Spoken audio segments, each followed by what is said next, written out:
இந்த வீடியோல நம்ம 2 விதமான நியூஸ் பார்க்க போறோம். அதுல முதல் நியூஸ் ரொம்பவே சோகமான ஒரு நியூஸ் அப்படின்னு தான் சொல்லணும். ஏன்னா, பாலிவுட் நடிகரான முகுல் தேவ் அவர்கள் சமீபத்தில உடல்நலக் குறைவு காரணமா இறந்து போயிருக்காரு அப்படிங்கிற ரொம்பவே சோகமான செய்திய அவங்களோட ஃபேமிலி மெம்பர்ஸ் அனௌன்ஸ் பண்ணியிருக்காங்க. அண்ட் இந்த ஒரு விஷயம் அப்படிங்கிறது இப்ப சோசியல் மீடியால ரொம்பவே வைரலா போய்க்கிட்டு இருக்கு. 1996ஆம் ஆண்டு வெளியாகி இருந்த மம்கின் அப்படிங்கிற தொலைக்காட்சி தொடரின் மூலியமா இண்டஸ்ட்ரிக்கு அறிமுகமாகியிருந்தவர் தான் முகுல் தேவ் அவர்கள். அண்ட் அந்த ஒரு தொலைக்காட்சி தொடரோட மிகப்பெரிய ஒரு வெற்றிக்கு பிறகு படிப்படியா சின்ன திரையிலிருந்து வெள்ளி திரைக்கு முன்னேறினாரு. சன் ஆஃப் சர்தார் அப்படிங்கிற படத்தில் நடிச்சிருந்தாரு. அண்ட் அந்த ஒரு படம் பார்த்தீங்கன்னா ரசிகர்கள் மத்தியில மிகப்பெரிய ஒரு வெற்றி பெற்று இருந்துச்சு. அதை தொடர்ந்து ஜெய்ஹோ அப்படிங்கிற படம் பண்ணியிருந்தாரு. அந்த ஒரு படமுமே ரசிகர்கள் மத்தியில மிகப்பெரிய ஒரு வெற்றி பெற்று இருந்துச்சு. அண்ட் அதை தொடர்ந்து இவர் வெள்ளித்திரையை அக்செப்ட் பண்ணி ஏகப்பட்ட படங்கள் பண்ணியிருந்தாரு.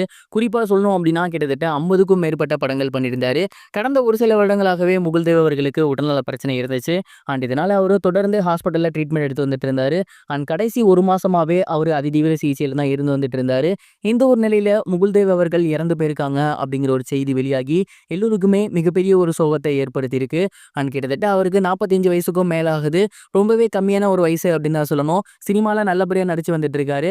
இந்த ஒரு நிலையில அவரோட மறைவு அப்படிங்கிறது கண்டிப்பா அவரோட குடும்பத்தாருக்கும் சரி, அவங்களோட நண்பர்களுக்கும் சரி, அவரோட திரையுலக நண்பர்களுக்கும் சரி கண்டிப்பா மிகப்பெரிய ஒரு சோகத்தை ஏற்படுத்தியிருக்கும் அப்படிங்கிறதுல எந்த ஒரு சந்தேகமும் கிடையாது. அண்ட் இந்த ஒரு நியூஸ் வெளியானதுல இருந்தே தொடர்ந்து ரசிகர்கள் எல்லாருமே முகுல் தேவ் அவர்களோட ஃபேமிலி மெம்பர்ஸ்க்கு தங்களோட கண்டோலன்ஸை பதிவு பண்ணி வந்துட்டு இருக்காங்க.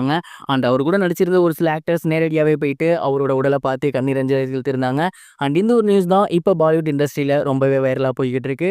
ஒட்டுமொத்த பாலிவுட் இண்டஸ்ட்ரியும் முகுல் தேவ் அவர்களுக்கு தங்களோட கண்டோலன்ஸை அடுத்தடுத்து பதிவு பண்ணி வந்துட்டு இருக்கு. இது ஒரு புறம் இருக்க பிரபல நடிகரான வெண்ணிற ஆடை மூர்த்தி அவர்கள் சமீபத்தில் அவரோட சோசியல் மீடியா பேஜில் போஸ்ட் ஒன்று ஷேர் பண்ணியிருக்காரு. அதில் ஏகப்பட்ட விஷயங்கள் பேசியிருந்தாரு.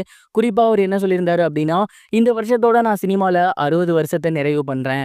அண்ட் இத்தனை வருஷம் இந்த இண்டஸ்ட்ரியில் நான் இருப்பேன் அப்படின்னு கொஞ்சம் கூட நினச்சி பார்க்கவே இல்லை. உண்மையிலேயே இது எனக்கு வந்து ஒரு கனவு மாதிரி தான் இருக்குது. இத்தனை வருஷமாவும் நான் சர்வைவ் பண்ண எனக்கு உறுதுணையாக இருந்த என்னோட ரசிகர்களாக இருக்கட்டும், எத்தனையோ கலைஞர்களாக இருக்கட்டும், இயக்குநர்களாக இருக்கட்டும், எல்லோருக்குமே மிகப்பெரிய ஒரு நன்றி அப்படிங்கிற மாதிரி அவரோட சோசியல் மீடியா பேஜில் அனௌன்ஸ்மெண்ட் ஒன்று வெளியிட்டிருந்தாரு. வெண்ணிற ஆடை அப்படிங்கிற படத்தின் மூலியமா இவர் இண்டஸ்ட்ரியில் அறிமுகமாக இருந்தார். அந்த ஒரு படத்தில் தான் பார்த்தீங்கன்னா நிர்மலா, ஜெயலலிதா இவங்களாம் கூட அறிமுகமாக இருந்தாங்க. அதில் நிர்மலாவுக்கும் சரி, இவர் மூர்த்திக்கும் சரி, இவங்க 2 பேத்துக்குமே அந்த வெண்ணிற ஆடை அப்படிங்கிறது ரொம்பவே கணக்கச்சிதமாக பொருந்தி போச்சு. அதுக்கப்புறம் தொடர்ந்து ஏகப்பட்ட குணச்சித்திர வேடங்கள் பண்ணி வந்துட்டு இருந்தாரு. வில்லன் வேடங்கள் பண்ணி வந்துட்டு இருந்தாரு. ஒரு கட்டத்தில் இவருக்கு காமெடி ட்ராக் ரொம்பவே சூப்பர் ஒர்க் அவுட் ஆகியிருந்துச்சு. அண்ட் அதுக்கப்புறம் தொடர்ந்து தமிழ் சினிமாவில் ஏகப்பட்ட படங்களில் காமெடி வேடங்கள் பண்ணிட்டு இருந்தாரு.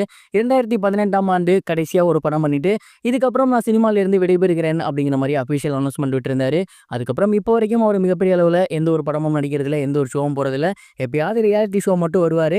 அந்த வகையில் நடக்கிறத சோசியல் மீடியாலையும் ஷேர் பண்ணுவார். அப்படியே அவரோட 60 ஆண்டு கால நிறைவையும் சமீபத்தில் ஷேர் பண்ணியிருக்காரு. இதுவரைக்கும் கனெக்டிங் டிவிக்கு சப்ஸ்கிரைப் பண்ணனா மறக்காமல் சப்ஸ்கிரைப் பண்ணிக்கங்க. உடனடி அப்டேட்ஸ் பெறுவதற்கு நோட்டிஃபிகேஷன் பெல்லையும் கிளிக் பண்ணிக்கங்க.